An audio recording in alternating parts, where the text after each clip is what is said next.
बाद भारत लौटे हैं और बताना चाहेंगे कई अहम प्रस्तावों पर चर्चा भी हुई है और पीएम मोदी का ये दौरा कई मायनों में काफी खास और अहम माना जा रहा था। साथ ही कई समझौतों पर भी हस्ताक्षर हुए हैं। पीएम मोदी 2 दिन के इजराइल दौरे के बाद वापस भारत लौटे हैं। इस वक्त ये बड़ी खबर है जहां पर पीएम मोदी का इजराइल दौरा सफल रहा। कई समझौतों पर हस्ताक्षर भी हुए हैं और ऐसी खबर पर तमाम जानकारियों के लिए हमारे साथ हमारे सहयोगी शहबाज जुड़ चुके हैं फोन लाइन पर। शहबाज, प्रधानमंत्री नरेंद्र मोदी जिस तरीके से इजराइल के दौरे पर थे और उसके बाद वो वापस भारत लौट चुके हैं, किस तरीके से देखा गया है इजराइल दौरा पीएम मोदी का और भारत के लिए किस तरीके से खास रहा? देखिए, बिल्कुल अगर आपको बताएं तो कहीं ना कहीं FTA यानी कि मुक्त व्यापार समझौते को जल्द ही अंतिम रूप दिया जाएगा और ये जो दौरा था कहीं ना कहीं देशों के लिए बहुत महत्वपूर्ण माना जा रहा था।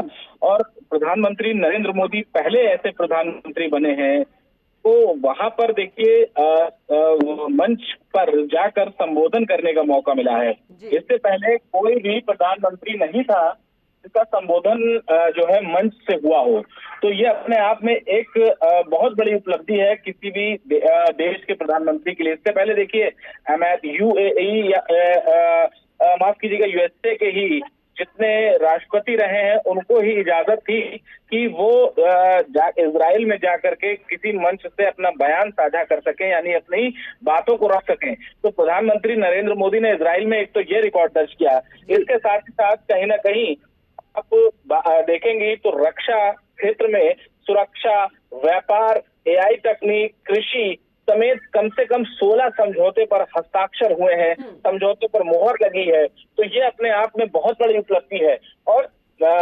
सबसे अहम बात ये हो जाती है कि इस वक्त जहां एक तरफ प्रधानमंत्री नरेंद्र मोदी इजराइल में है, तो इजराइल दौरे पर थे, तो उसी बीच सीएम योगी आदित्यनाथ भी अपने जापान दौरे पर थे और दोनों ही जगह से भारत को बहुत लाभ मिलता हुआ देखा गया है। खासकर इजराइल का ये जो दौरा प्रधानमंत्री नरेंद्र मोदी के लिए रहा और अपने देश के लिए जो बहुत महत्वपूर्ण रहा है कहीं ना कहीं, क्योंकि AI है, क्वांटम और क्रिटिकल मिनरल्स जैसे क्षेत्रों में सहयोग को नई गति मिलेगी, इससे ये माना जा रहा है। और सिविल, न्यूक्लियर एनर्जी और स्पेस में भी सहयोग दोनों देश मिलकर एक साथ आते हुए नजर आएंगे।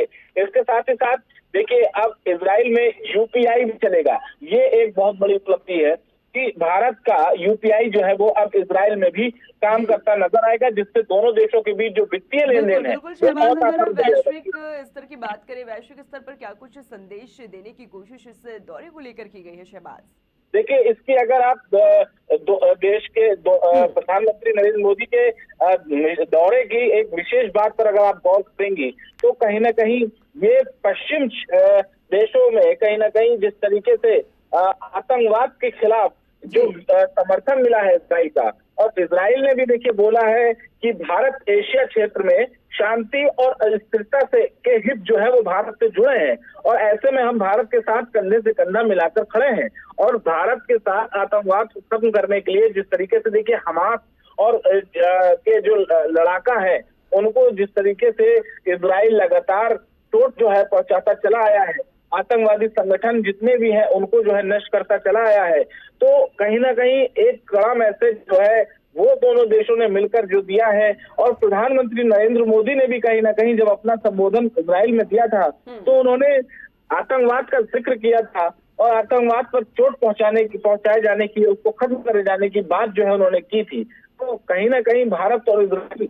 बेंजामिन नेतन्याहू से जो संबंध है, प्रधानमंत्री नरेंद्र मोदी की जो दोस्ती है और जिस तरीके से उन्होंने दोस्ती को आगे बढ़ाया है वो काबिल तारीफ है। वो कहीं ना कहीं एक जो फॉरेन पॉलिसी है उसको और मजबूत करता हुआ नजर आएगा। इसमें देखिए बहुत बड़ी भूमिका एस शंकर की भी मानी जाती है, क्योंकि किस तरीके से उन्होंने जो है इस वक्त बहुत लॉबिंग रखी है विदेश में भारत की, तो भारत लगातार देखिए विदेशों में अपना परचम लहराता हुआ नजर आ रहा है। ठीक है शहबाज, बहुत बहुत धन्यवाद आपका हमारे साथ जुड़ने के लिए और तमाम जानकारियों के लिए। तो सीधे तौर पर देखिए प्रधानमंत्री नरेंद्र मोदी का इजराइल का दौरा था 2 दिवसीय और अब वो सफल हुआ और वो वापस भारत लौटे हैं। कई मुद्दों पर वहां पर एक खास चर्चाएं भी देखी गई हैं।